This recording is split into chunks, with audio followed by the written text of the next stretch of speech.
alam mo yung tama. Kailangan dun ka sa tama. Something like that, di ba, mga Scorpio natin. So, yeah, that's it for you, mga Scorpio natin. So, I hope na naka-resonate kayo sa reading ninyo today, no, mga Scorpio natin. So, yeah, God bless you all and thank you for watching, Scorpio. So, yeah, let's proceed to you, mga Pisces natin. So, yeah, kamusta kayo dyan, mga Pisces? So, let's see. What is your inner strength, no, mga Pisces natin? Let's see. What is your inner strength, no, please, for Pisces? Anong inner strength ng mga Pisces natin dyan? Let's see. What is your inner strength?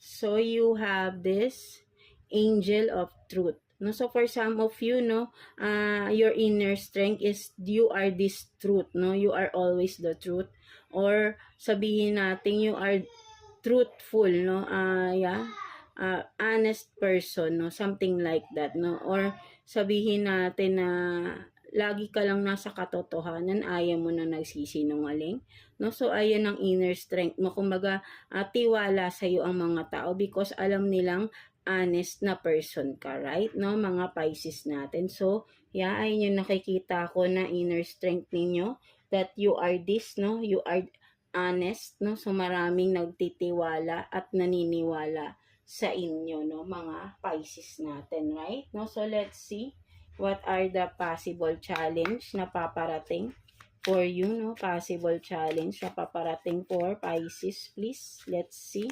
possible na challenge paparating for you, Pisces. Tignan natin, possible na paparating for Pisces, challenge na paparating, ano. So you have this 7 of Wands and then Ace of Pentacles, no. So for some of you, no, possible challenge na paparating, no, maybe sa relationship ang nakikita ko dito, no, may diskusyonan, may conflict, arguments na paparating for some of you, Pisces, no. So ang nakikita ko rito, no, sabihin natin na in regard sa pera, no, may pagdududa ka sa person mo, no. For some of you, ang challenge dito, no, merong third party situation, no. So ang challenge dito is kung totoo ba ito or hindi, no, kasi syempre of course hindi yan aaminin for some of you, but then meron ka ng hint or may nakukutob ka